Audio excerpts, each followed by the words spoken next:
एक छोटे से गांव में रामू नाम का एक गरीब सब्जी वाला रहता था।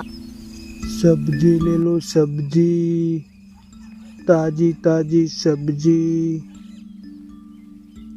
उसका जीवन बहुत कठिनाइयों से भरा था। बचपन में ही उसने अपने माता पिता को खो दिया था और अब उसकी दुनिया बस उसकी बूढ़ी दादी और छोटी बहन गुड़िया तक सीमित थी। रामू हर सुबह सूरज निकलने से पहले उठता था।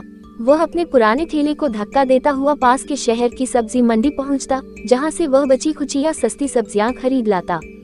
फिर पूरे दिन गांव-गांव घूमकर उन्हें बेचता। सब्जी ले लो सब्जी, ताजी ताजी सब्जी। गांव के लोग कहते, अरे ओ रामू, तू सारा दिन इतनी मेहनत करता है, फिर भी क्यों गरीब है?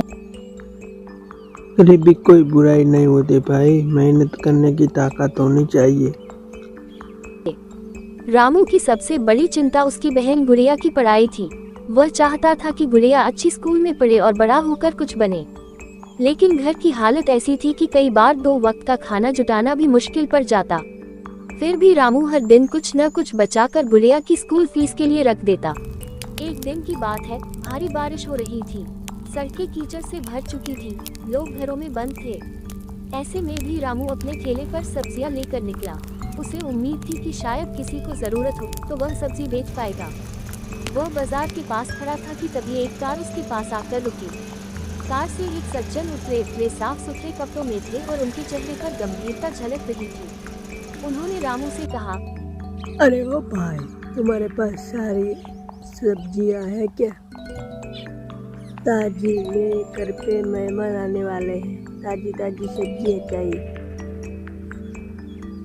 अरे ओ साहब रुकिए, ओ साहब रुकिए, आपके मेरे पास पैसा ज़्यादा आ गए हैं। तुम्हारी ईमानदारी मुझे बहुत पसंद आई। आज के ज़माने में ऐसा कौन करता है?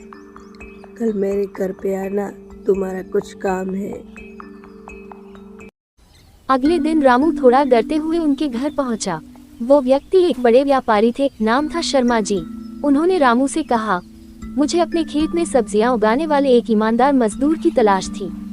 अगर तुम चाहो तो मेरे खेत की देखभाल का काम कर सकते हो। रामू ने खुशी खुशी काम स्वीकार कर लिया। अब उसे रोज का पक्का वेतन मिलने लगा। उसने अपने ठेले को छोड़ दिया, लेकिन मेहनत नहीं छोड़ी। वह पूरे दिल से खेत की देखभाल करता। उसकी लगन देखकर शर्मा जी ने उसे धीरे धीरे जिम्मेदारी बढ़ा दी। कुछ साल बीते। अब रामू ने अपनी मेहनत से इतना बचा लिया था कि उसने अपना छोटा सा खेत खरीद लिया।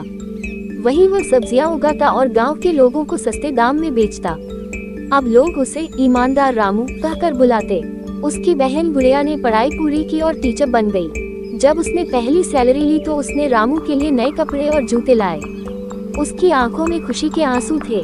रामू बोला, देख गुड़िया, मैंने हमेशा यही सोचा था कि तुम पढ़ लिख कर आगे बढ़ो, और ये सपना मेरा आज पूरा हो गया। अब रामू का घर छोटा जरूर था, पर खुशियों से भरा हुआ था। गांव के लोग उसके पास सलाह लेने आते। वह हमेशा कहता, जिंदगी में अमीर वही है जो मेहनत से अपनी रोटी कमाए और दूसरों के चेहरे पर मुस्कान लाए। धीरे धीरे रामू गांव के सबसे भरोसेमंद व्यक्ति बन गया। वह गरीबों की मदद करता, बच्चों की पढ़ाई का खर्च उठाता और सबको सिखाता कि ईमानदारी सबसे बड़ी पूंजी है। आज भी जब कोई बच्चा सब्जी खरीदने आता है तो रामू मुस्कुराकर कहता है, आओ बेटा, ले सब्जी ले जा। सब्जी तो कभी सड़ी होती होगी, लेकिन इंसान का दिल कभी सड़ना नहीं चाहिए। ले जा बेटा, सब्जी अच्छी है। सीख, जीवन में गरीबी, मुश्किलें और दर्द तो आते रहेंगे, लेकिन सच्चाई और मेहनत के बल पर इंसान हर हाल में जीत सकता है।